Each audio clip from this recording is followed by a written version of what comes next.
Olá, bom dia, boa tarde, boa noite. Seja bem-vindo a mais um vídeo do canal. Espero que você esteja bem, toda a sua família, toda a sua casa, toda a sua história. Que Deus te abençoe e te guarde. Levante o rosto sobre ti e te dê a paz, o amor de Deus, a comunhão e a consolação do Espírito Santo e a graça salvadora de Jesus de Nazaré manifeste na sua vida em todos os seus caminhos, ok? Você que já é inscrito no canal, muito obrigado por seu acompanhamento, sua participação. Você que ainda não é inscrito, por gentileza, eu peço que você se inscreva. Vamos fazer esse canal crescer, vamos divulgar esses conteúdos que tem a ideia de levar uma informação de qualidade, são estudos, são pesquisas, é um aprofundamento no conhecimento que tem como base a Bíblia, tá? A Bíblia Sagrada, que é uma fonte de riqueza de estudo e conhecimento para todos nós, tá bom? Você que ainda não se inscreveu, se inscreva, ativa o sininho, porque assim que tivermos novidades, você vai ser comunicado e vai poder desfrutar desse conteúdo. Você pode se tornar um colaborador desse canal. Logo abaixo, nas descrições do vídeo, estão as informações onde você pode fazer a sua colaboração, contribuição, e aí você nos ajuda a manter, né, esses conteúdos sempre de uma forma bem atualizada, novos conteúdos, informações, estudos, pesquisas, desenvolvimento, espiritualidade, enfim, uma gama de informações muito grande, onde com certeza você vai se beneficiar. Muito obrigado pela sua colaboração, você já é colaborador, obrigado, Deus te abençoe grandemente e vamos juntos, caminhando sempre em frente, nessa jornada fascinante que se chama vida, ok? Bom, vamos lá, vamos falar sobre o tema de hoje. O tema de hoje na jornada espiritual, nós estamos aqui no capítulo 9, do versículo 1 ao capítulo 10, verso 21. E quem é o ladrão? Quem é o ladrão referido na expressão do versículo João 10, 10. Esse tema foi pedido, né, por um dos nossos seguidores aqui no canal e nós estamos atendendo a solicitação dessa pessoa. Obrigado, você que solicitou. Deus te abençoe. Eu vou deixar meu telefone, meu WhatsApp aqui embaixo, na descrição, para que você queira manter um contato com a gente. Se você deseja fazer um treinamento com a sua equipe ministerial, você tem uma equipe ministerial na sua igreja, seu ministério, seus discípulos, e quer fazer um treinamento específico para eles, nós trabalhamos também com esse formato de desenvolvimento, deixando a sua equipe alinhada, deixando sua equipe em alta performance. Se você tem a sua empresa e gostaria de desenvolver um projeto de treinamento junto aos seus colaboradores, na área de produtividade, vendas, enfim, no desenvolvimento melhor da sua equipe, estamos à disposição. O nosso Facebook é Edemilson Félix, você pode procurar no meu Facebook, eu vou deixar aqui o link do Face também. E você vai poder acompanhar alguns trabalhos que eu já realizei em empresas, onde nós tivemos resultados maravilhosos, foi transformador. E essa é a nossa missão, essa é a nossa jornada, levar o conhecimento a pessoas e também levar transformação, ok? Muito obrigado desde já e que Deus te abençoe. Vamos lá. Quem é o ladrão de João 10:10, que é o tema do nosso vídeo hoje, do nosso conteúdo.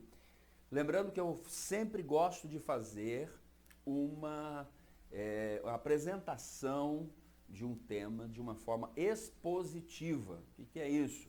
Nós pegamos o texto dentro do seu contexto e vamos caminhando e observando os detalhes para um melhor aproveitamento e um maior aprofundamento, ok? Então, vamos lá. João 10:10, quem é o ladrão?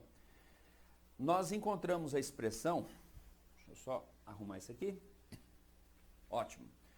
Em João capítulo 10, versículo 10, nós temos a expressão assim, Jesus dizendo: o ladrão vem somente para roubar, matar e destruir. Eu vim para que tenham vida e a tenham em abundância. Comumente, quando nós ouvimos alguma mensagem, alguma pregação, alguma meditação sobre esse tema, comumente as pessoas começam a ler, né, o João 10:10 no contexto de João 10:1. E ali aparece a fala de Jesus: em verdade vos digo, o que não entra pela porta do aprisco, que não entra pela porta do aprisco das ovelhas, mas sobe por outra parte, esse é ladrão e salteador. Eles começam geralmente a partir aí, né? E buscam e parecem entender que o contexto de João 10:10 está no 10:1. Porém, isso é um equívoco. Onde nós encontramos o início do contexto de João 10:10. Essa é a nossa missão aqui. Qual é o contexto? Qual é o contexto do texto? Outra missão.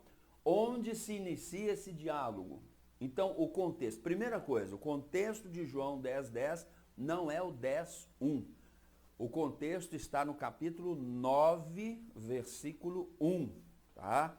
João 10:10 começa no 9:1.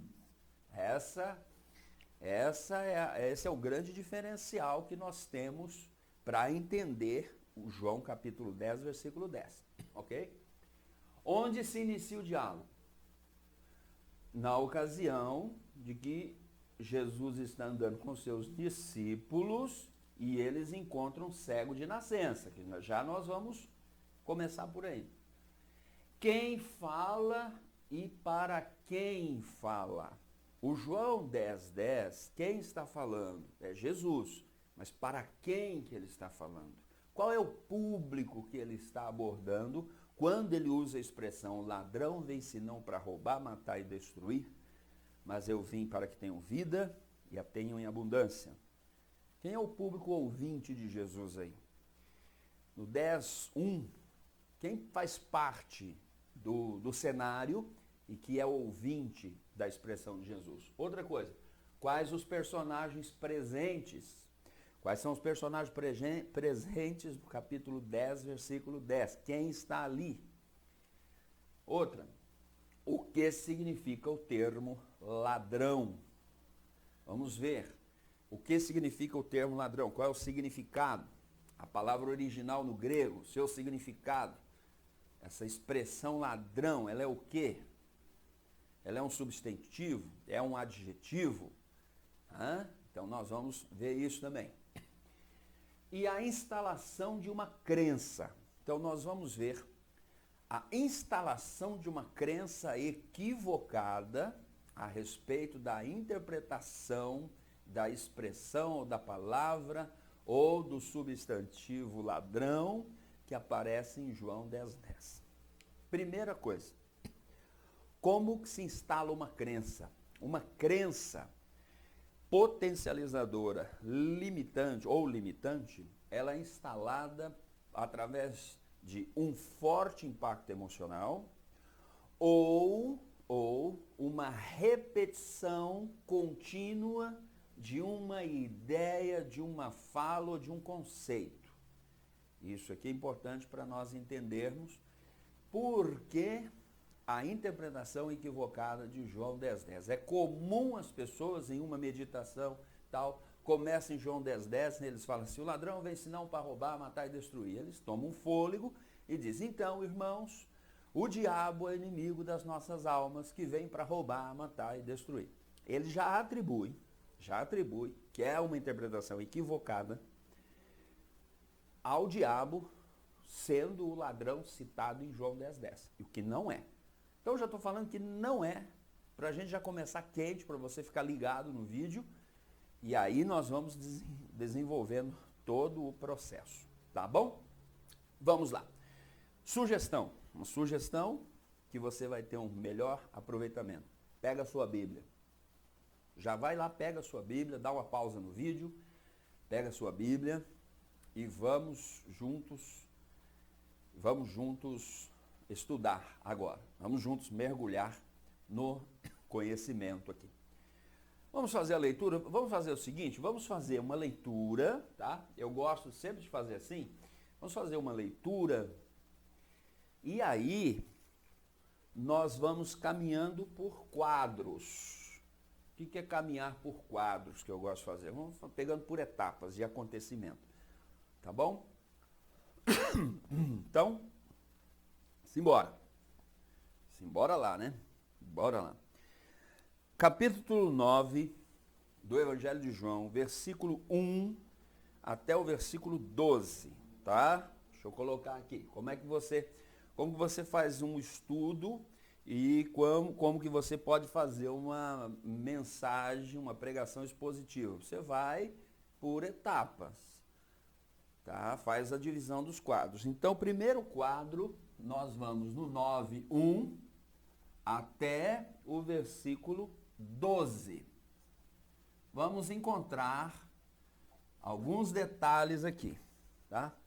Vamos encontrar personagens, cenário, quem participa, quem faz a ação, quem recebe a ação. Nossa, aí a gente já entrou mesmo forte, né? Então vamos lá, Deus te abençoe.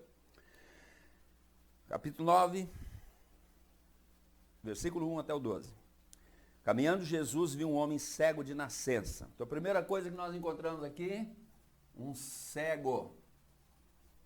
Ele é de nascença. Primeiro personagem, o cego de nascença. Caminhando Jesus, o outro personagem, aliás, seria o primeiro, né? Jesus, segundo, o cego. E seus discípulos, terceiro, os discípulos de Jesus. E seus discípulos perguntaram: Mestre, quem pecou? Este ou seus pais para que nascesse cego? Bom, aqui já tem um questionamento dos discípulos a respeito de que buscar uma resposta daquele evento na vida daquele homem. Qual é o evento? Dele ter nascido cego. Porque, caso você não saiba, agora vai ficar sabendo, os judeus são reencarnacionistas, tá? Os judeus creem na reencarnação. Esse tema não é muito divulgado, mas quando você se aproxima do judaísmo para estudá-lo, você vai encontrar eles falando sobre isso, tá? Então eles são reencarnacionistas.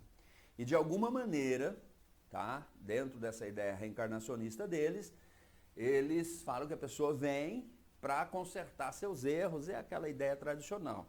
E tem etapas na vida da pessoa que ela vem com certos defeitos assim, até, elas voltam até em animais, plantas, pedra, então é por aí, tá? Não vamos entrar nessa questão agora não. Então os discípulos de alguma maneira estão questionando Jesus para buscar uma resposta pelo fato daquele homem ter nascido cego. E aí a ideia primária é o seguinte, é pecado. Pecado de quem? Seus pais? Seus antepassados?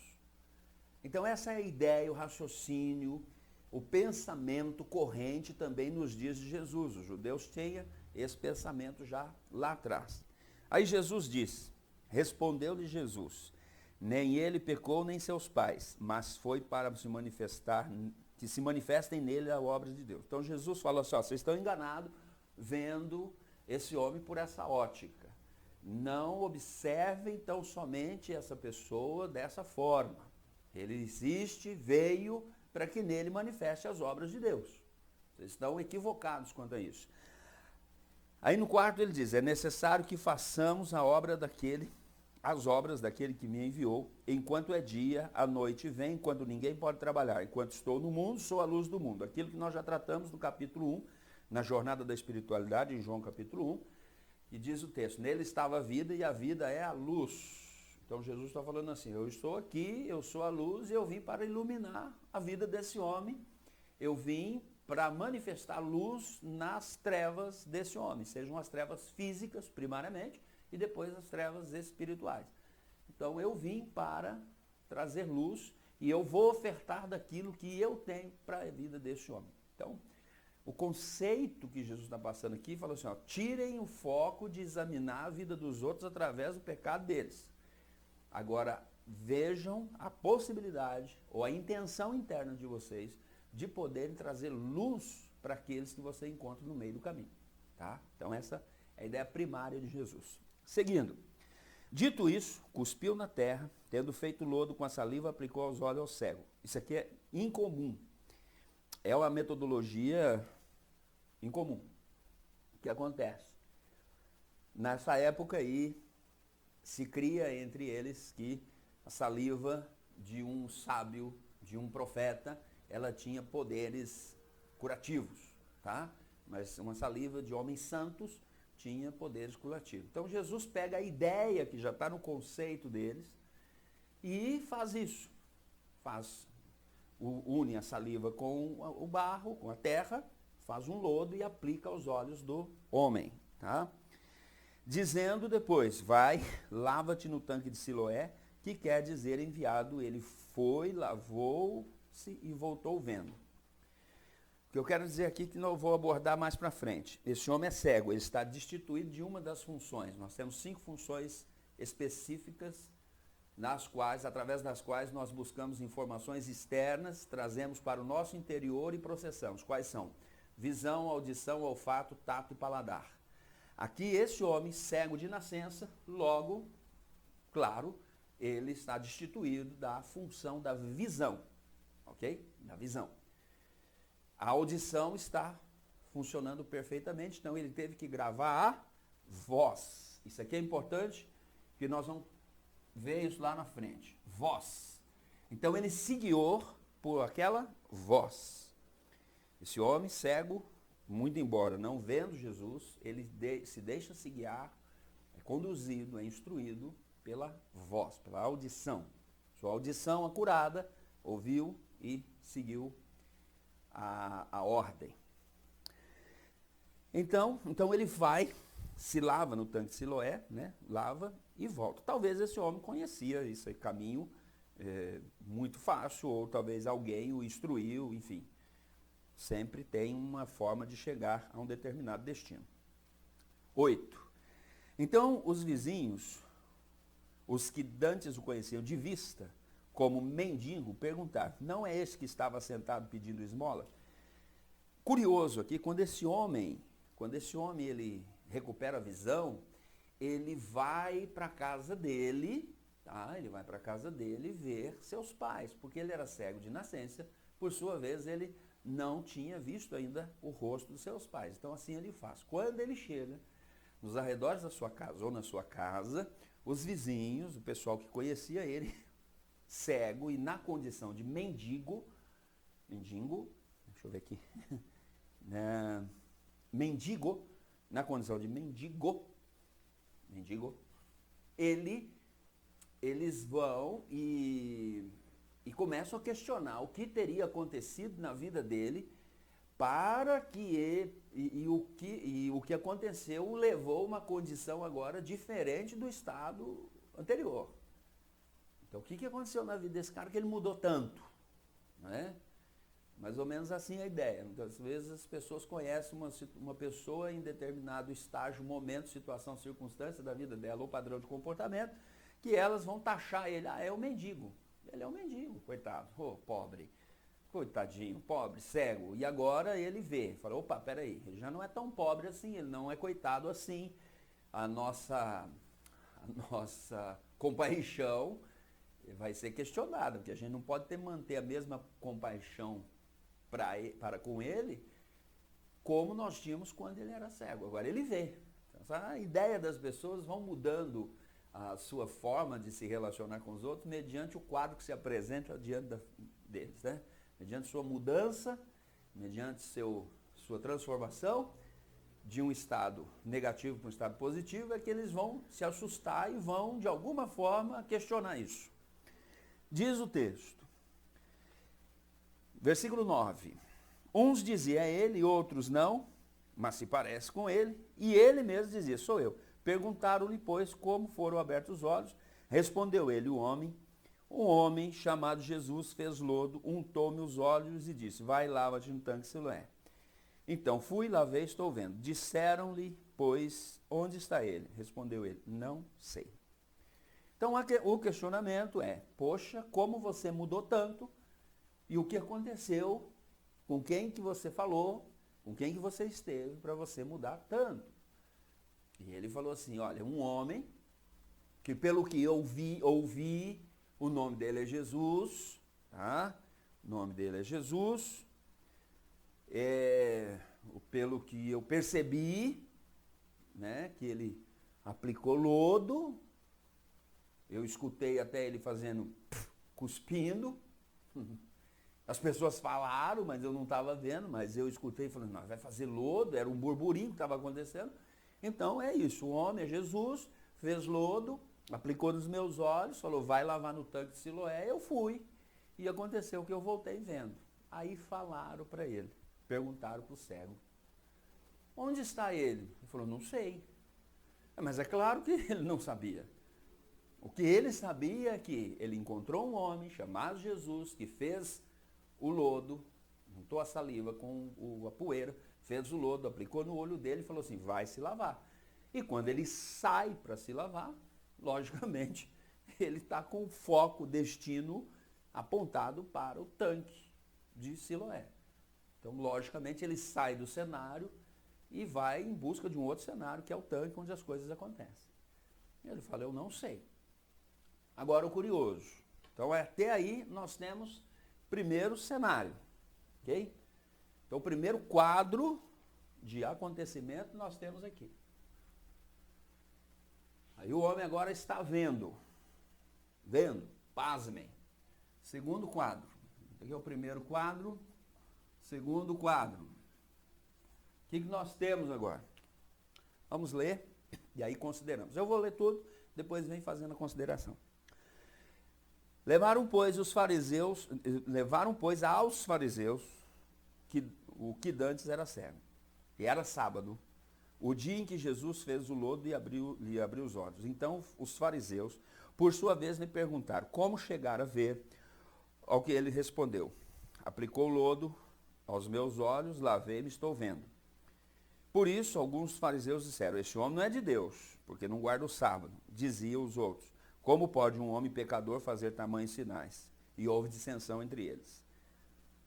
De novo perguntaram ao cego, que dizes, pois, a respeito dele, visto que lhe abriu os olhos? Que é profeta, respondeu ele. Não acreditando os judeus que esse fora cego, que agora via, enquanto não lhe chamaram os pais. Não acreditaram os judeus que ele era cego e que agora via,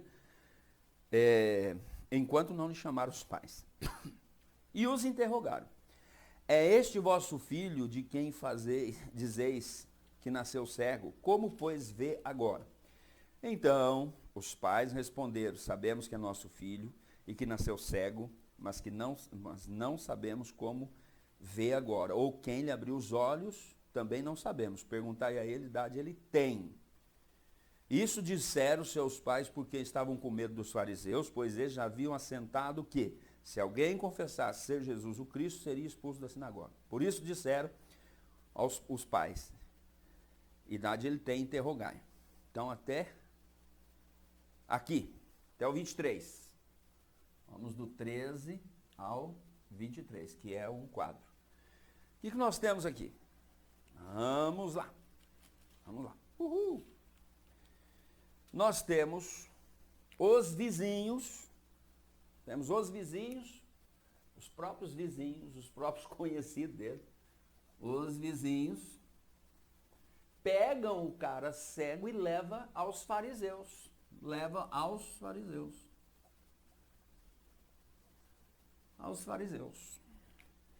Aí se instala, uma vez ali nos fariseus, se instala um tribunal. Tem um tribunal. Agravante, era sábado. Vamos considerar isso aí. Os vizinhos, enquanto aquele homem mendigo, cego de nascença, estava numa vida desgraçada, uma vida miserável. Ele estava num estado de completa cegueira. Estava bem. Não trouxeram, não lhes apresentaram nenhum espanto, enquanto aquele homem é cego, enquanto aquele homem está numa posição de trevas. Mas, quando esse homem agora tem luz, os vizinhos tratam de pegá-lo e levar aos fariseus. Aqui, pega essa turma aqui. Que representava os líderes da religião. Vão montando quebra-cabeça.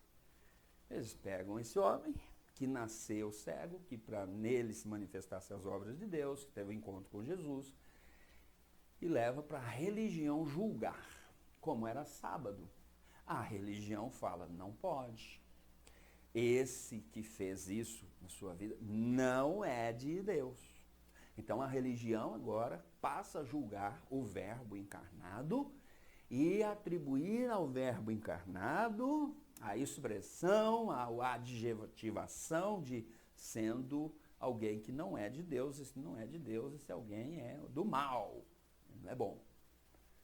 Então esses homens, fariseus, líderes da religião, doutores da religião, julgam um homem que dantes era cego e agora vê que nasceu para que nele manifestasse as obras de Deus e que Jesus, a luz do mundo, o encontrou e o curou. Simplesmente por fato de ser num sábado. Então, o guardar o sábado, se tornou mais importante do que a pessoa do Verbo encarnado. A doutrina, o dogma,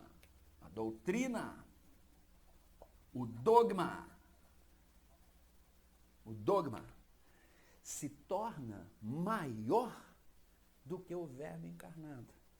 Pesquisa aí, no meu vídeo do Desafio 2021, segundo livro de Reis, eu falo ali de Reis até Malaquias, falo nos dias de Esdras e Neemias. Leia o livro de Esdras, Neemias, aliás, quando ele faz uma reforma, está lá no livro de Neemias, lá no finalzinho, quando que condição Neemias encontrou aquele povo em relação ao sábado. No dia de sábado eles faziam vinho, no dia de sábado, naqueles dias, eles comerciavam, vendiam e compravam, faziam uma vida normal. Aí vem Neemias para resgatar a religião, para fazer o povo voltar numa ideia só, única.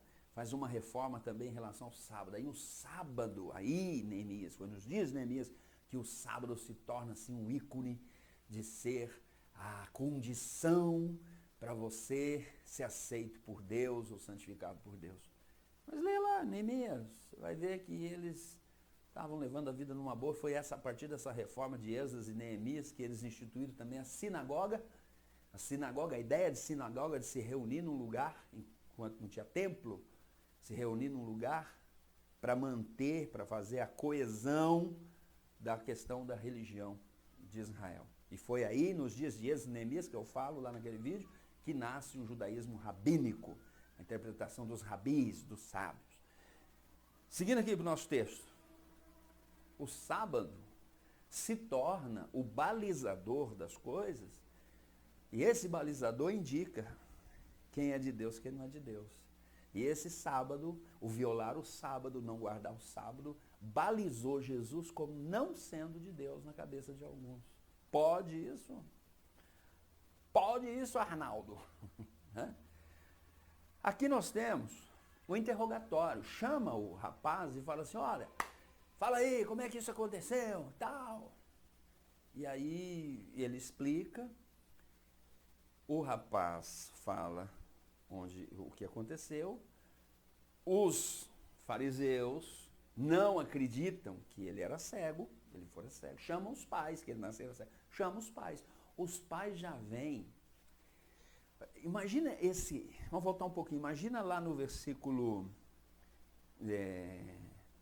7, 8, que aquele moço chega em casa, pai, mãe, estou curado, um homem chamado Jesus. Imagina a comoção, a alegria desse pai, dessa mãe, de ver a mudança no estado da vida de um filho.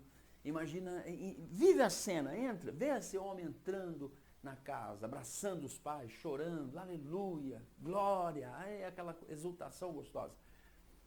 Mas agora os pais vão entrar num cenário de um tribunal instituído pelos líderes religiosos para julgar a vida desse homem e julgar também a vida de quem fez a mulher, quem produziu, quem começou essa coisa na vida dele, a partir de um dogma religioso. Então esses pais já entram acuados naquele ambiente.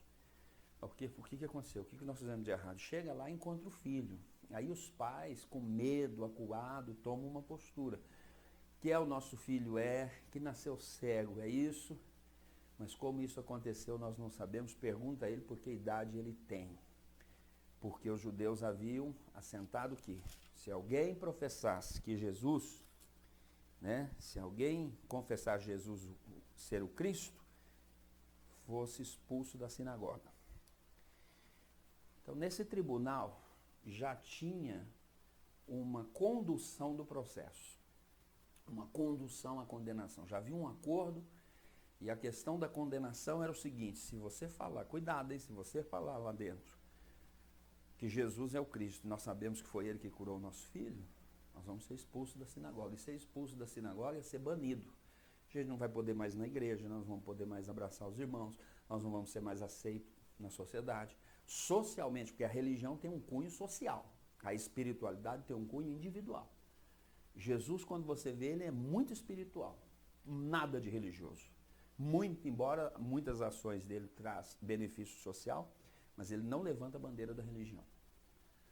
Então, esses homens, esse homem e essa mulher estão pensando, poxa, tantos anos, agora se a gente falar isso aí, nós vamos ser expulsos, nós vamos perder a nossa amizade, vamos ser banidos, e ser banido, banido mesmo. Ser banido, banido mesmo. Eu quando estudei em Israel em 1997, o dono do instituto lá, Instituto Bíblico de Jerusalém, Shlomo Rizak, quando ele se converteu ao cristianismo, ele foi banido da casa dele. Ele teve uma casa queimada, carro queimado, entendeu? Então é mais ou menos assim. E além de ser deserdado da própria família. Nos dias, nós somos contemporâneos, o Shlomo está até vivo ainda hoje.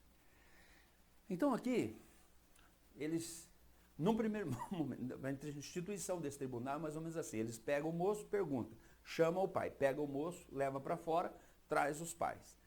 Pergunta para os pais dão a resposta e traz o moço, agora o terceiro quadro, que eles vão trazer o moço.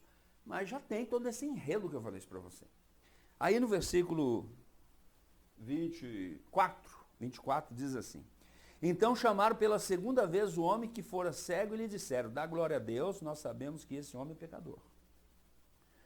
Quer dizer, você vai ter que confessar algo aqui, que nós vamos aceitar a confissão que você fizer, e essa confissão que você fizer, ou ela vai dar glória a Deus, ou vai te lascar.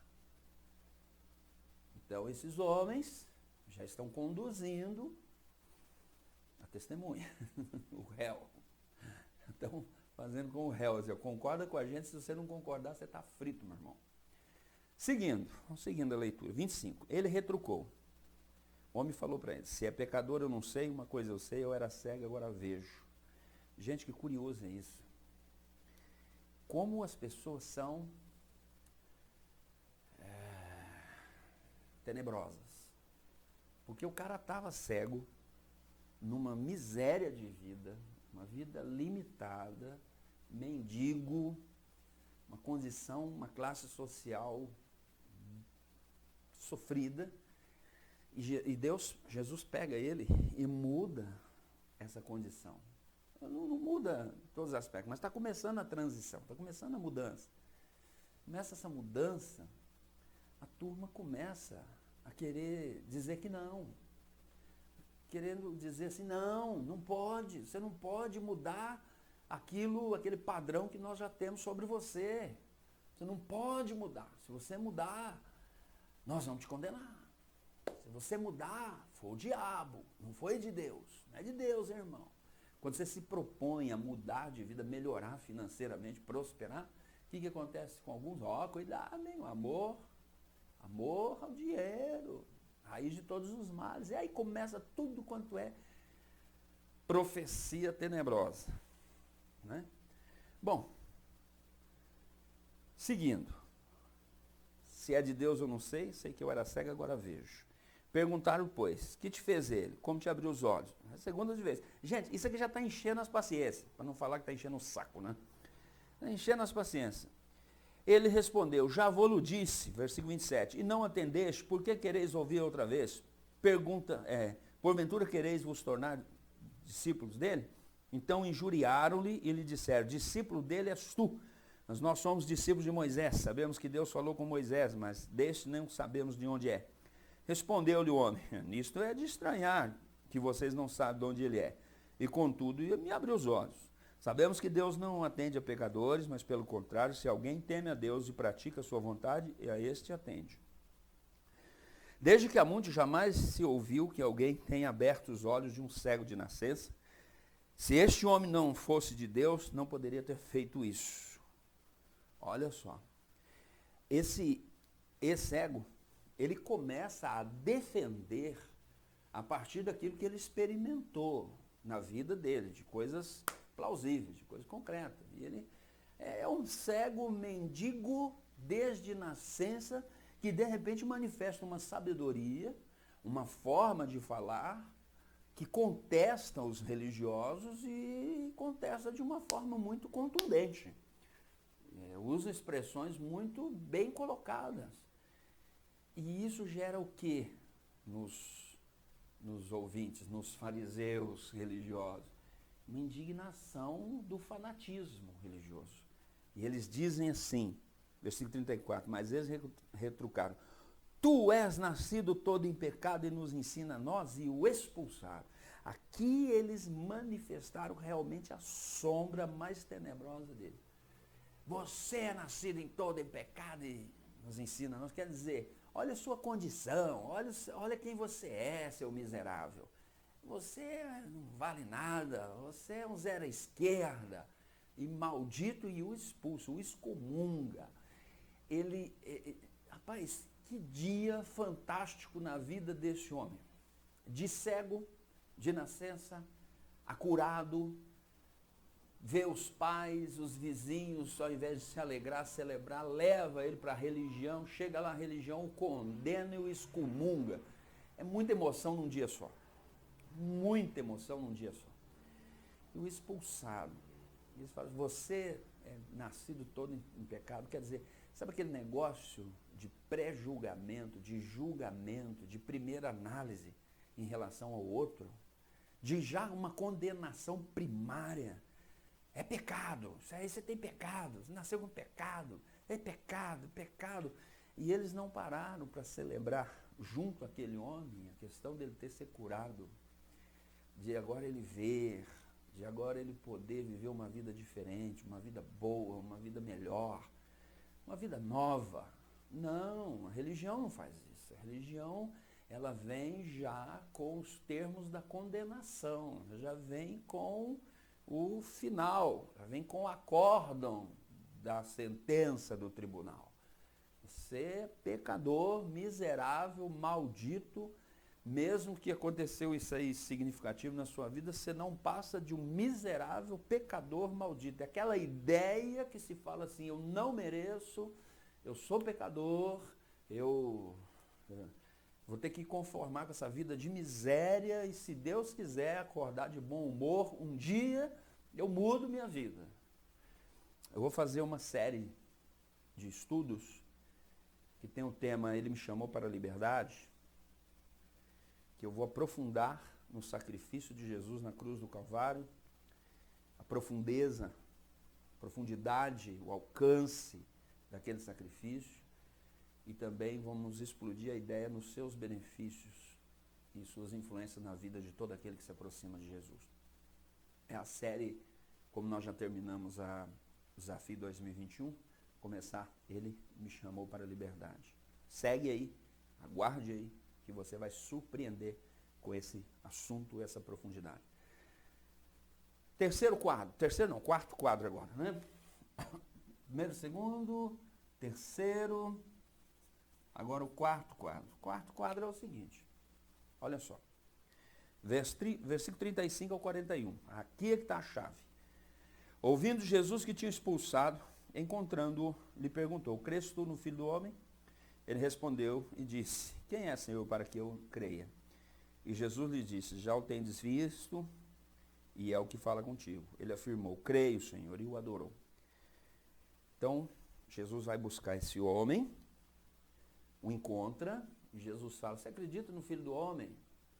Agora perceba, esse homem está com a visão restituída, só que ele não tinha visto Jesus, ele ouviu Jesus, a voz.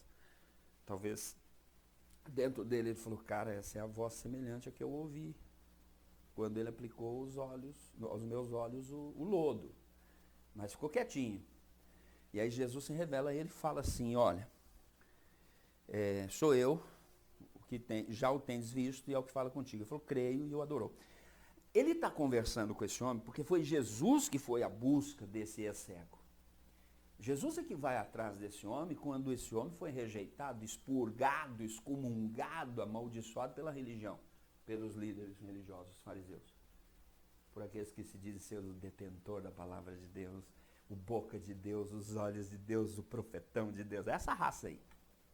Segura a onda agora. Aí Jesus, esses que expulsam da comunidade, pecou, miserável, desgraçado, impuro, imundo. Os mesmos que usam a expressão assim, Deus ama o pecador, mas abomina o pecado. Usar essa expressão é a mesma coisa que você se recusar a trocar as fraldas do seu filho, do seu bebê, quando ele suja. Aí, Jesus vai falar com ele o seguinte, Jesus está numa conversa particular com esse homem. Está aqui, Jesus começa a falar com ele. Diz assim, prosseguiu Jesus, eu vim a este mundo para juízo, a fim de que os que veem, a fim de que os que não veem, vejam, e os que veem se tornem cegos.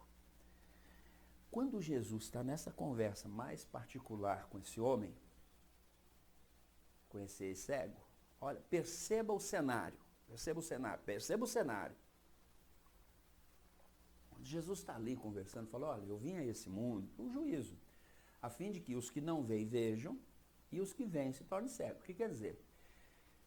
Jesus está querendo dizer aí, eu vim para ajudar aqueles que reconhecem a sua cegueira, reconhecem a sua ignorância, reconhece o seu não entendimento das coisas. Eu vim para esses que têm no mínimo uma disposição interna de querer uma mudança, uma transformação.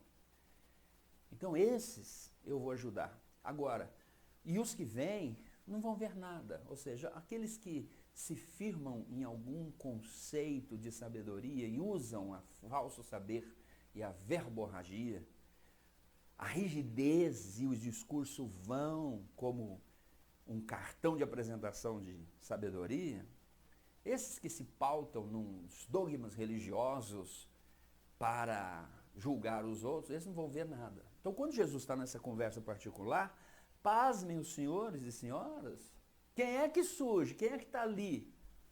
Quem é que está ali esticando o orelhão comprido, o lebrão da religião?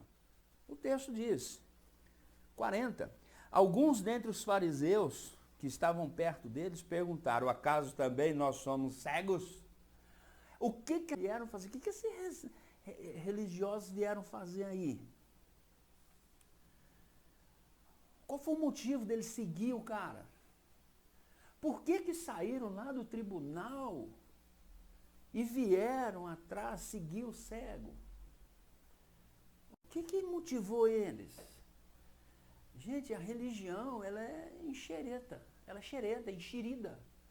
Os religiosos é o tipo de pessoa mais enxerida que fica bisbilhotando a vida dos outros.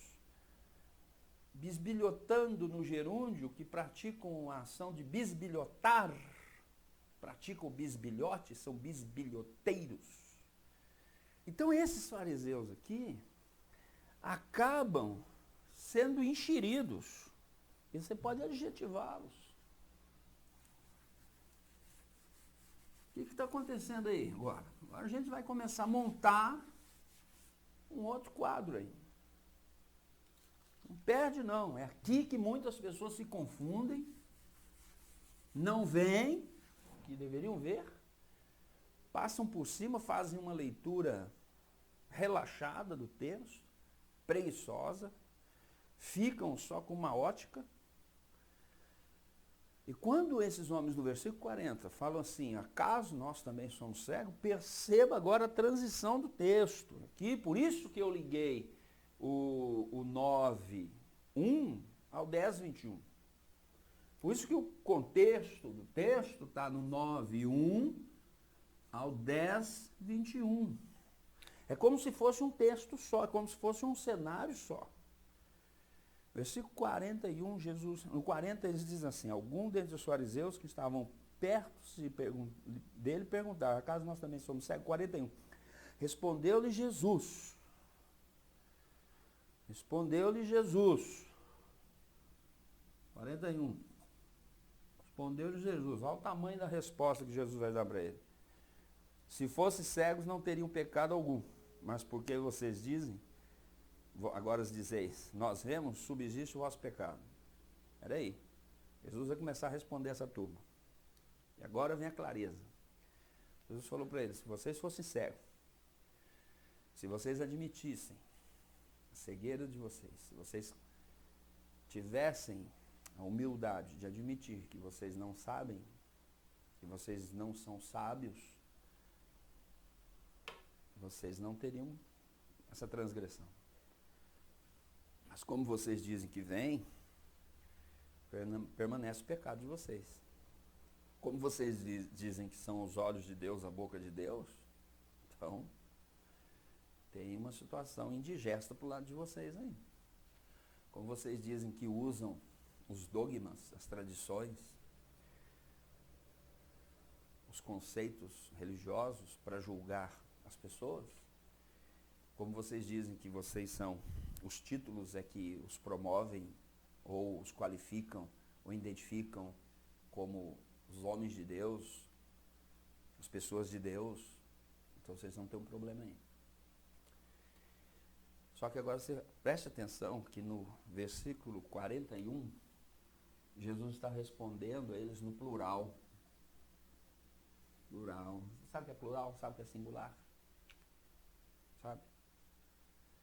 Ele diz assim, nós vemos, subsiste o vosso pecado. No 10:1, Jesus continua a resposta dizendo, em verdade, vos digo. Vos digo. Ele está dizendo para eles, olha lá, 41. Mas agora dizeis, porque agora dizeis, nós vemos, subsiste o vosso pecado. Eu, tu, ele, nós, vós. Fala um pouquinho de pronome. Eu, tu, ele, nós, vós, eles ou elas, né? Vamos colocar ela aqui. Ele ou ela. Eles ou ela. Eu, quem fala? Tu, a quem se fala. Ele ou ela, de quem se fala. Essa é a regra do singular. Como vai para o plural, é a mesma regra. Nós, quem fala. Vós, a quem se fala. Eles ou elas, de quem se fala. Ok? Então Jesus aí diz, nós vemos, subsiste o vosso pecado. Olha no versículo 1 aí, a expressão vós. Em verdade vos digo, memime, eu, te contigo, se consigo, memi comigo, vos convosco, nós nos conosco. Aí ele diz assim, em verdade vos digo. Então Jesus está dizendo, respondendo a esse pessoal aí do versículo 41. O cenário não muda, é o mesmo cenário aqui. É a mesma turma. Quem são os personagens que estão no 10, 1 até o 21? Essa turminha do versículo 41. É o mesmo acontecimento. Jesus está respondendo isso. Aí Jesus vai falar em uma parábola, uma metáfora. Aí ele diz assim, em verdade vos digo, quem não entra pela porta do aprisco das ovelhas, mas sobe por outra parte, esse é ladrão e salteador. Jesus usa a expressão ladrão e salteador. Aí, aquele, porém, que entra pela porta, esse é o pastor da ovelha. Então, ele coloca aqui pastor de ovelha. Ele vai colocar alguns arquétipos. Ladrão e salteador, pastor de ovelhas. E ele diz assim, para este o porteiro abre, tem um porteiro aí, vai surgir alguém responsável por abrir a porta. As ovelhas ouvem a sua voz. Olha aí, voz. Por que ele vai citar voz? Ele não usou aí a visão, mas falou voz. Lembra que aquele cego lá no início não via, mas ouviu a voz de Jesus? Aquele homem teve que obedecer, o ir no tanque de Siloé estava relacionado à voz que ele ouviu e não estava relacionado ao que ele viu, porque ele não via nada, ele estava cego. Por isso que Jesus usa aqui a expressão voz. Ovelha ouve a voz. Aí diz assim, ouve a sua voz, ele chama pelo nome as suas ovelhas e as conduz para fora, pela voz, chama, voz, ouvir. Depois de fazer sair todas que pertencem, vai adiante delas e elas seguem porque eles reconhecem a voz. Novamente ele faz alusão daquela função, né, que o cego usou. Ele não podia ver, mas ele ouviu. Quando ouviu, obedeceu. Quando obedeceu, teve a ação de seguir, praticar a ordem a qual lhe foi dada. Então, por isso que Jesus está falando aqui sobre voz. Ele está falando assim, olha, aquele homem não me viu, mas houve um momento que abriu-se o entendimento e ele foi pelo que ele ouviu. E quando ele ouviu e foi, ele encontrou. Ele passou pela porta. E ele encontrou uma posição melhor, uma vida melhor, uma situação, uma circunstância melhor. Aí ele diz assim, 5, mas de modo nenhum seguirão estranho, antes fugirão deles, porque não conhecem a voz dos estranhos. Uma voz familiar, agradável, boa, uma voz condutora, era a voz de Jesus. Uma voz estranha, uma voz acusadora, não familiar, temerosa, era a voz dos líderes religiosos. Foi a voz dos líderes religiosos. E o que eles fizeram? Expulsaram o cara. Então tem duas vozes aqui, tipo de voz no texto. A voz da religião que expulsa, a voz da religião que condena, a voz da religião que rejeita, a voz da religião que vai contra, que questiona, que investiga, que vai bisbilhotar a vida dos outros, e tem a voz de Jesus. Fala, olha, vai, faça tal coisa e vai viver sua vida. E essa voz que esse homem cego se deixa guiar. Aí, seguindo, ele diz assim, no versículo 6, Jesus lhe propôs essa parábola, mas eles não compreenderam o sentido daquilo que falava.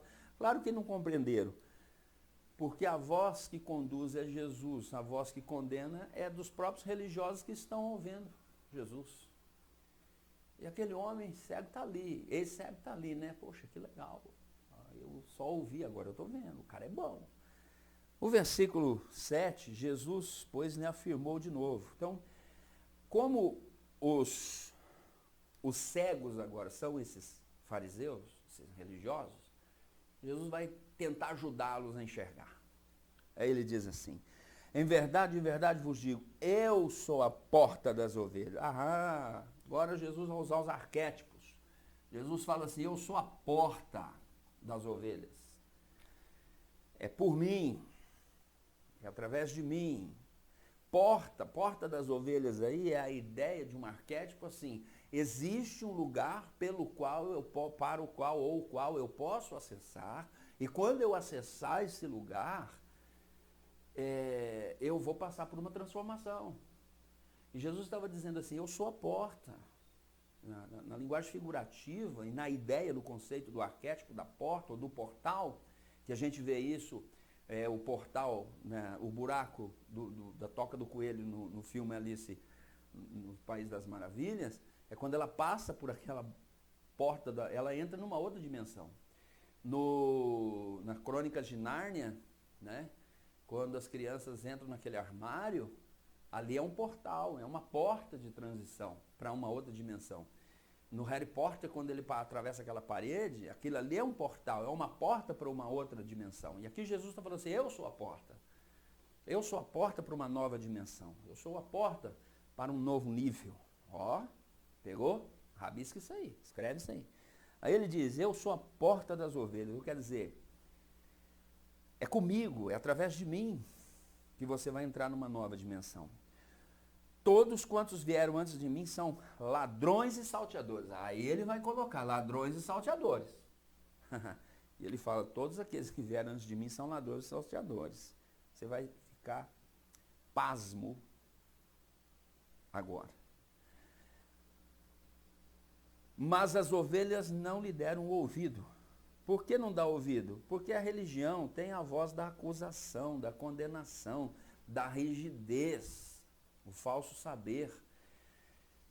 Já que eu entro nisso, sobre sabedoria, como ela se manifesta, o aspecto negativo que as pessoas usam, líderes religiosos e políticos usam para arrebanhar seguidores.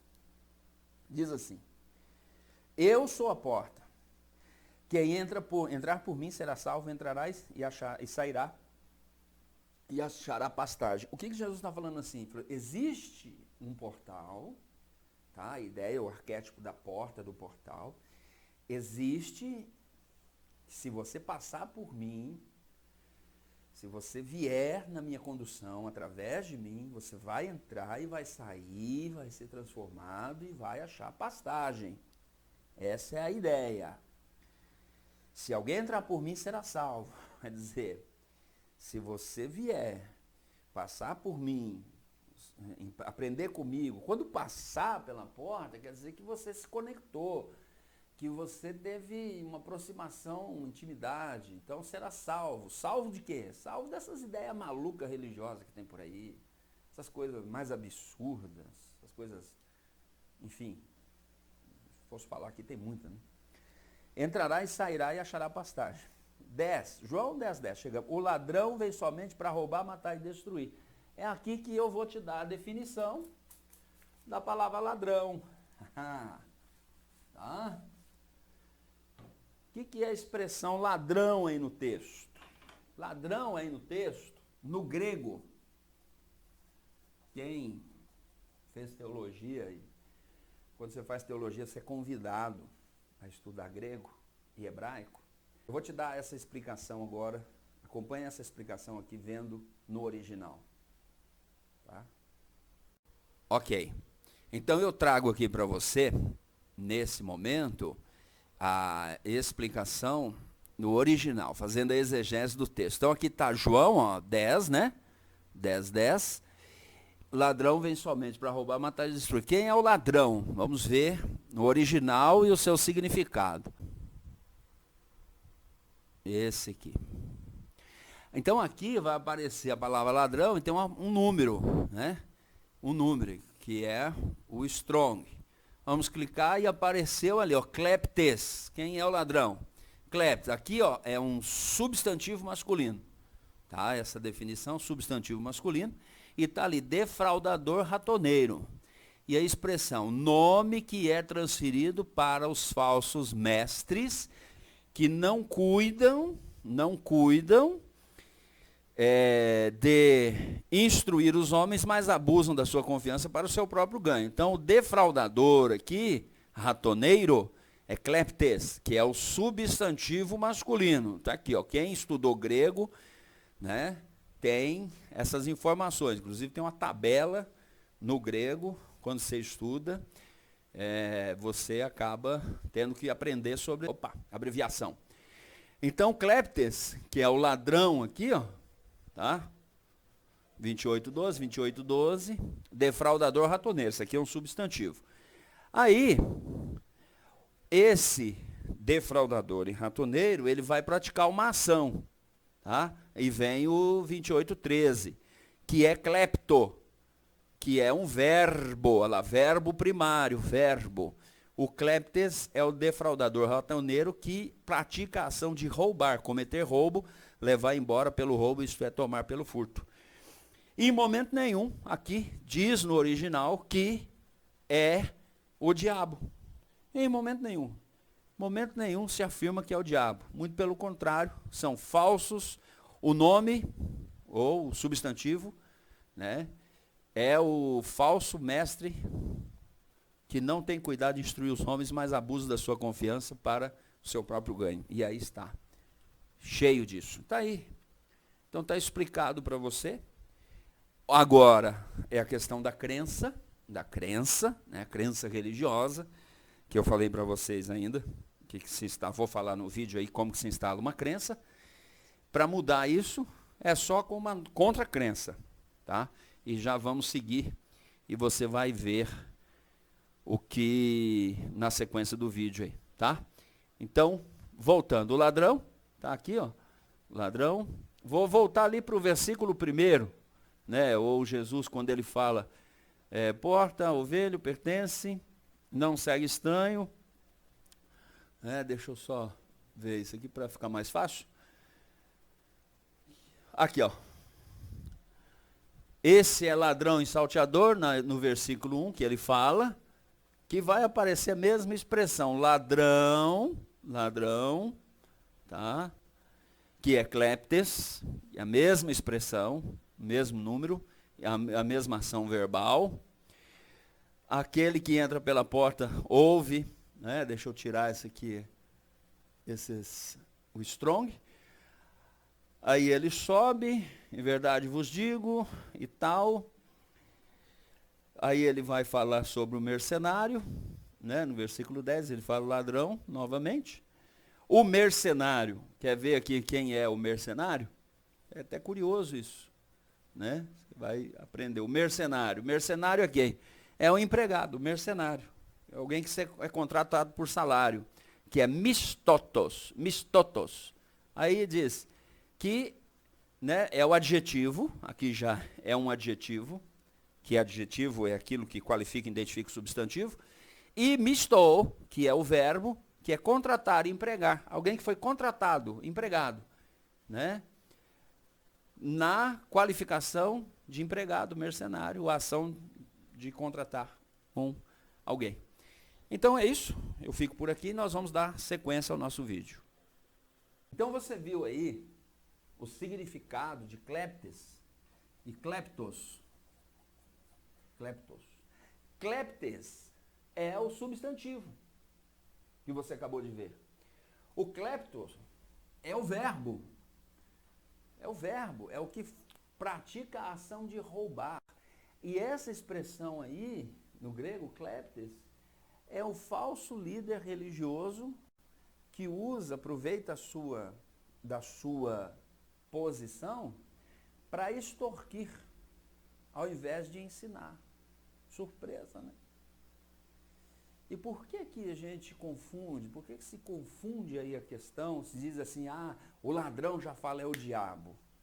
É uma interpretação primária. Ele diz assim, o ladrão vem senão para roubar, matar e destruir, eu vim para que tenham vida e a tenham em abundância. Ele diz, eu sou o bom pastor dá a vida pelas suas ovelhas, o mercenário que não é pastor, a quem não pertence as ovelhas, vê o lobo, abandona as ovelhas e foge. Então o lobo as arrebata e as dispersa. O mercenário foge porque é mercenário e não tem cuidado das ovelhas. Eu sou o bom pastor. Conheço as minhas ovelhas e elas me conhecem a mim. Assim como o Pai me conhece, a mim eu conheço, e eu conheço o Pai, eu dou minha vida pelas ovelhas. Então Jesus fala assim, olha, eu sou conhecido de Deus e eu conheço Deus. Por isso o Pai me ama, porque eu dou a minha vida para reassumir, ninguém tira de mim, pelo contrário, eu espontaneamente a dou. Isso é um tema de outro assunto muito bom. Tem autoridade para entregar e também para reavê-la. Esse mandato eu recebi de meu Pai. 19. Olha só as reações depois. Por causa dessas palavras rompeu nova dissensão entre os judeus. Muitos diziam, ele tem demônio, enlouqueceu, porque eu ouvi. A religião falando, né? A religião chamando o próprio verbo encarnado de endemoniado. Aí no 21, que é o segredo, que eu vou te responder agora, no 21, olha só, o 21 talvez você nunca se atentou, diz assim, outros diziam, esse modo de falar não é de um endemoniado, pode porventura um demônio abrir os olhos aos cegos? Onde é que começou, senhoras e senhores?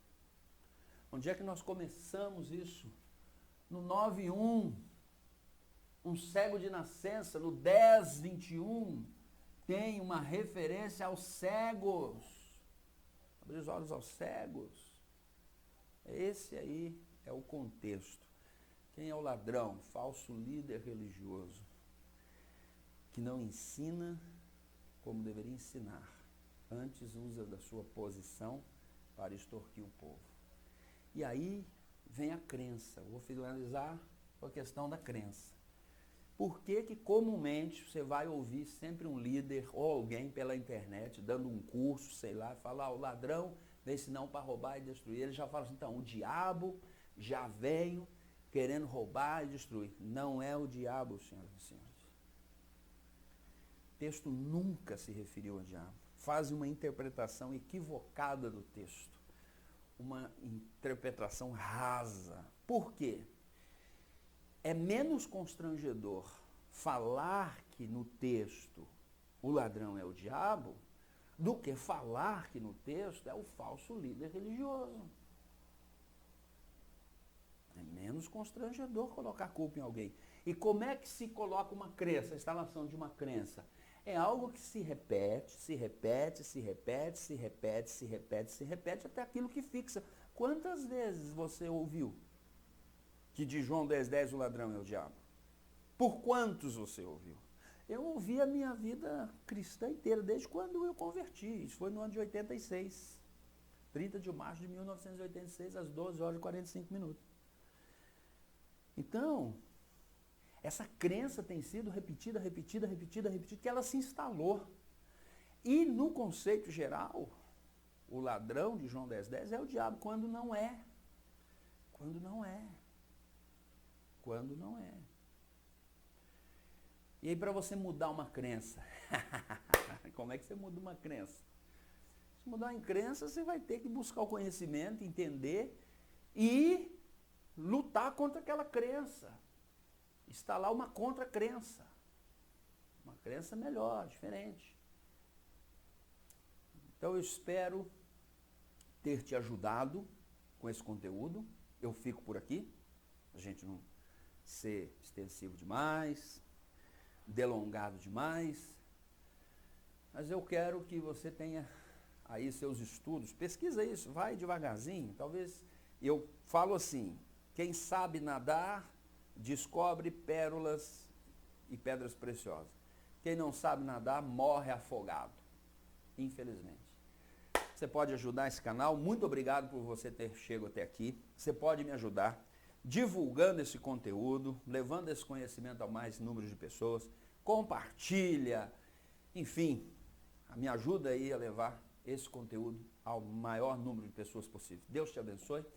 Repito, você pode se tornar um colaborador desse canal, onde eu vou trazer sempre informações precisas, informações profundas, conhecimento, para que de alguma forma você seja transferido para um novo nível de aprendizado, um novo nível de entendimento. Deus te abençoe.